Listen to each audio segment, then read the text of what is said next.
आइंदा माली साल 2026-27 के वफाकी बजट की तैयारियों को हतमी शक्ल देते हुए 5 जून को कौमी असम्बली का इजलास तलब कर लिया है। वफाकी बजट पर पाकिस्तान और IMF के मुज़ाकरात ताहाल किसी हतमी नतीजे तक नहीं पहुंचे हैं। IMF ने GST की शरह 18 से बढ़ाकर 19% करने पर जोर दिया है। अगर ऐसा हो जाता है तो आवाम के लिए महंगाई का एक नया तूफान आ जाएगा।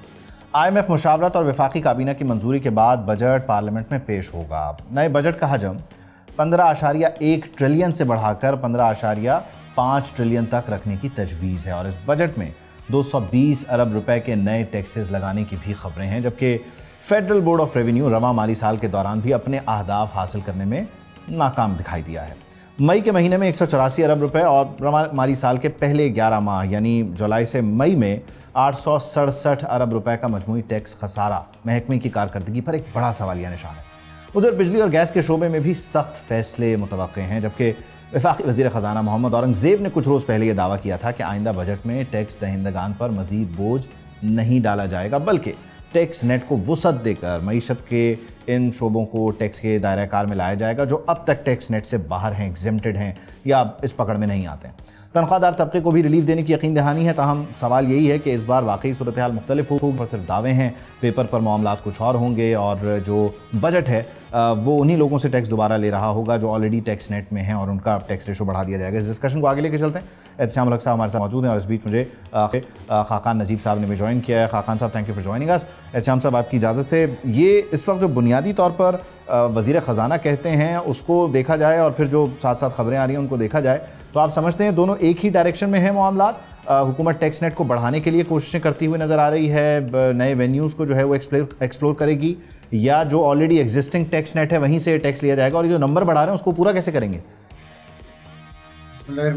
आई थिंक कि पाकिस्तान में रियली आगे बढ़ने के लिए ना हमें जो अपना फिस्कल मॉडल है उसको दोबारा सोचना पड़ेगा। अगर हम आज की टैक्स कलेक्शन देखें और वो 13,000 अरब के करीब आई है। जब हमने ये साल शुरू किया तो हमने सोचा कि हम 14,000 अरब का टैक्स कलेक्ट करेंगे।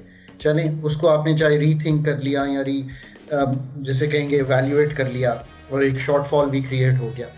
आप अभी भी अगर इस बजट में इस बस मंजर से जाएंगे कि हम इसको बढ़ा के 15,000 या सो ऑन कर देंगे, तो आप याद रखें कि पाकिस्तान का जो टैक्स का निज़ाम है वो इतना बड़ा रीथिंक मांग रहा है। आज मैंने द न्यूज़ अखबार में एक आर्टिकल लिखा है जिसमें मैंने यही कहा है कि you need to rethink this whole fiscal equation. अगर हमने इस मुल्क को इस सवाल से निकालना है कि क्या अगले साल का जो टैक्स हदफ है वो क्या होगा, ये सोचें ही मत। आप ये सोचें कि जो फिस्कल सिस्टम है इस वक्त क्या वो इंसेंटिवाइज कर रहा है प्रोडक्टिविटी, फॉर्मल होना इकोनॉमीज का, पाकिस्तान का ग्रोथ मॉडल, पाकिस्तान की कंपेटिटिवनेस और पाकिस्तान की इन्वेस्टमेंट। अगर आप इसको इस तरह सोचेंगे तो इसका जवाब ये मिलेगा कि इस वक्त हम एक रेवेन्यू एक्सट्रैक्शन कर रहे हैं मैन्युफैक्चरिंग से, पर्सनल इनकम टैक्स से, GST से, withholding, presumptive turnover based taxation से। ये बिल्कुल ठीक निज़ाम नहीं है। आप 55-60% हाईएस्ट टैक्स ब्रैकेट में ले जाते हैं पाकिस्तान की मैन्युफैक्चरिंग को, that becomes in terms of the region even quite uncompetitive. So अगर आप तो इस निज़ाम से फिर टैक्स में जाएंगे कि 10% यहाँ से आ गया, 5% सेल्स टैक्स के गैप्स भर लिए, 2% यहाँ से निकाल लिया, इस गैप को भर लिया, ये डिस्टॉर्शंस हैं इनको रिमूव कर लिया, तो शायद ये एक रिवायती बजट होगा। अगर आप इस नज़रिए से जाएंगे कि सुपर टैक्स को कम करना है, पर्सनल इनकम टैक्स को कम करना है, GST को हार्मोनाइज करके इसकी कंप्लाइंस को आसान बना के ब्रॉड बेस करके इसके रेट को कम करना है। मैं तो हैरान होता हूँ कभी कभी ये बातें कौन कर सकता है कि इसको बढ़ाना है 18% से। फिर अगर आपने जिसे कहते हैं ना जो पीनलाइज नहीं करना डॉक्यूमेंटेशन को, तो आपने कंप्लायंस को आसान बनाने के लिए क्या काम करने हैं। These are the deeper thoughts that need to go. फिर रिफंड्स को आज मैं पिछले 20 साल से सुन रहा हूँ, फास्टर आ गया, ये आ गया, वो आ गया, पर आज भी मैं सुनता हूँ तो वहीं पे खड़े हुए हैं कि रिफंड्स को ऑटोमेट करके उसका वो पक्का निज़ाम बनाना कि जो लिक्विडिटी है वो ना फंसे, वो कैसे बनाना है। और अगर आप सबसे बढ़ के आगे चलें तो कैसे हो सकता है कि हम पेट्रोलियम लेवीज पे और इलेक्ट्रिसिटी पे 24% तक टैक्स ले सकते हैं। पेट्रोलियम लेवी से 1468 अरब इस साल कलेक्ट कर रहे हैं, ये 1% है GDP का। मैं टेबल पे था जब हमने ये लगाई थी, हम 0.1-0.2% ऑफ जीडीपी कलेक्ट करते थे। एक आखिरी बात जी। इसी पे देखते हुए आप अगले साल कह रहे हैं 1727 अरब कलेक्ट करना है। तो जो नंबर्स मुझे बता रहे हैं वो तो आईएमएफ ये कह रहा है कि 167% पेट्रोलियम पे टैक्स है, पर हम उसको और बढ़ाना चाहते हैं। So I am still not understanding कि हम बजट की बुक्स को बैलेंस कर रहे हैं कि हम एक वेल थॉट आउट क्राफ्ट करने जा रहे हैं बजट। आखिरी बात ये एग्रीकल्चर इनकम टैक्स, मतलब 79 इयर्स हो गए यार आईएमएफ के कहने पे एग्रीकल्चर इनकम टैक्स को लेजिस्लेट किया। Really I mean, you know, I want a sovereign thinking in Pakistan, and if I want a sovereign thinking, ये तो provinces को सोचना है। फिर land value taxation, करोड़ों के घर हैं, हजारों में भी उसका land value taxation नहीं करते। और तो लीकेजेस हैं डेफिनेटली, इसकी हम निशानदेही करते हैं। एक आखिरी बात प्लीज, ये कैसे हो सकता है कि एग्रीकल्चर जो हमारी पैदावार का 24.5% है, आईएमएफ ने एक स्टाफ लेवल रिपोर्ट में लिखा है कि 0.3% की टैक्स कलेक्शन है। We can't run the economy like that. अगर तो ये बजट इतना रिफॉर्मिस्ट ना हुआ ऑन द टैक्स साइड, तो जो लॉन्ग टर्म इंडिकेटर्स हैं पाकिस्तान के जिनको दुरुस्तगी की जरूरत है, इन्वेस्टमेंट, प्रोडक्टिविटी, सेविंग्स, ग्रोथ, ये हम ठीक नहीं कर पाएंगे। ये ठीक नहीं कर पाएंगे। अच्छा, इसको डॉक्टर साहब कह रहे हैं कि रिवायती बजट है। एक तो मैं चाहूँगा अगर आप मुझे इसकी वर्किंग पे भी बताएं, दूसरा इसी रिवायती बजट सारे टैक्सेशन के मामला जिनको एक्सप्लेन कर रहे हैं एहतशाम साहब, डॉक्टर साहब 4% जीडीपी जो है, 4% जो है वो जीडीपी भी एक्सपेक्ट कर रहे हैं कि हो जाएगी। मतलब कैसे ये पॉसिबिलिटी है, क्या ख्वाब दिखाया जा रहा है? देखिए उबैद, पिछले अगर मैं गलत नहीं हूँ, डॉक्टर साहब ज़्यादा बेहतर जानते हैं, तो 7-8 साल से हमारा जीडीपी ग्रोथ रेट ये ना 3 से 3.5% है। नतीजतन आप देख लें आबादी 25 करोड़ से ज़्यादा चली गई है, कोई जॉब क्रिएशन नहीं हो रही, गुर्बत में कमी नहीं हो रही। 25 करोड़ की आबादी में हफीज़ पाशा साहब कहते हैं 9.5 करोड़ लोग गुर्बत की नीची सतह पर चले गए। देखें, अगर आप इजाज़त दें उबैद, तो मेरा दिल चाहता है कि मैं इस शेर से बात शुरू करूँ। देखें, स्टेटस को है, कोई चीज़ तब्दील होने नहीं देते। वो कहते हैं कि पिछले बरस भी बोई थी लफ्ज़ों की खेतियाँ, अब के बरस भी इसके सिवा कुछ नहीं किया। देखें, मैं अपने जो रोल बनता है हमारे एफबीआर का, वो कभी भी तब्दील नहीं होगा।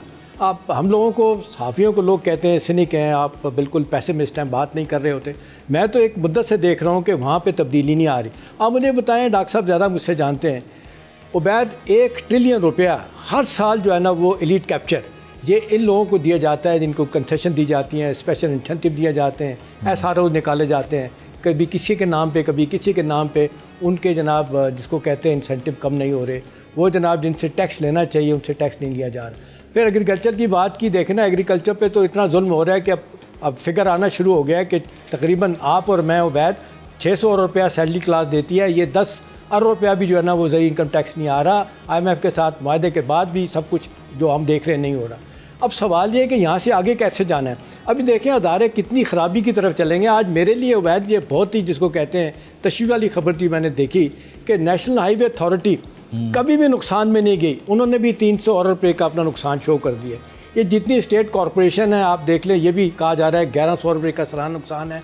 ये उनमें आती थी अपना NHA, OGDCL में जाती थी, बैंकिंग में, पेट्रोलियम में, आपका क्या कहते हैं नेशनल शिपिंग में, और आपका इंश्योरेंस कॉरपोरेशन में लोग आते थे जो कमाई करके दे रहे थे, इवन स्टेट बैंक भी। अब यहाँ पे भी डिक्लाइन शुरू हो गया। बाय द वे, अब देख लें, ये PTI के ज़माने में भी यही हाल रहा, उससे पहले भी यह रहा। अब आप देख लें जिस तरीके से NHA जिनके कंट्रोल में, उनसे पूछा जाए कि ये आपका नुकसान कैसे हो गया। अब बात ये है कि भाई आपने कोई इनोवेशन करनी है कि नहीं करनी। वो असल बात है उबैद, जहाँ पे रुक जाती है बात आके, वो आपका फिस्कल डेफिसिट है, जिसको कहते हैं mother of all evils, all ills. उसको ठीक करने का कोई नाम ही नहीं ले रहा। नतीजतन आखिरी 10 दिन में बैठ के जो है ना ये फैसला किया जाता है कि जी कौन से बंदे हैं जिनसे टैक्स लेना है। कोई इनको नए बंदे नहीं मिलते। नतीजतन क्या है कि आज आके कॉर्पोरेट टैक्स को बढ़ा देंगे, सेल टैक्स को ये टैक्स बढ़ा देंगे। अगर इजाज़त दें तो उबैद, मैं डॉक्टर साहब से पूछना चाहता हूँ। डॉक्टर साहब, आपका बड़ा तजर्बा है माशाल्लाह, आपसे हम सीखते भी हैं। अभी आपको क्या लगता है कि ये पॉलिटिकल विल नहीं है हुकूमत की, या जितनी हुकूमतें आई हैं कि जहाँ पे टैक्स बेस को ब्रॉडन करना वो नहीं हो रहा? क्यों नहीं हो रहा? नए सेगमेंट जो आने चाहिए टैक्स बैट में नहीं आते। पिछले 4 साल से मैं सुन रहा हूँ कि जी 40 लाख जो छोटे अब दुकानदार हैं उनको उनका नंबर क्या कहते हैं सारी डिटेल्स इकट्ठी गई हैं, उनसे टैक्स नहीं लिया जा रहा। नतीजतन आखिरी वक्त में ये होता है कि जनाब वो जल्दी जल्दी इधर लगाओ जो ऑलरेडी फंसे हुए हैं उनसे ही टैक्स लिया जाता है। जी डॉक्टर साहब। देखिए, आपने एक तो दो बहुत अहम सवाल उठाए हैं। एक आपने इससे पहले सवाल उठाया, वो ये है कि एक्सपेंडिचर्स सरकार के जो हैं, चाहे वो एसओईज हों, चाहे वो अनटारगेटेड सब्सिडीज टू द एलीट हों, चाहे वो एग्जेम्पशंस जिसको हम कहते हैं टैक्स एक्सपेंडिचर, जो आपने लफ्ज़ इस्तेमाल किया ना कि एग्जेम्पशंस हैं एलीट को, उनको हम टैक्स एक्सपेंडिचर कहते हैं, वो बहुत हाई है पाकिस्तान का। सब्सिडीज अनटारगेटेड हैं, फाक के करने का नहीं है, मिनिस्ट्रीज यानी कि तकरीबन इतना बड़ा बोझ। दूसरा आपने बड़ा अच्छा सवाल ये उठाया कि क्यों आखिर ये टैक्स मशीनरी जो है पाकिस्तान में एक ब्रॉड बेस्ड टैक्सेशन के निज़ाम को नाफिज क्यों नहीं कर पाती।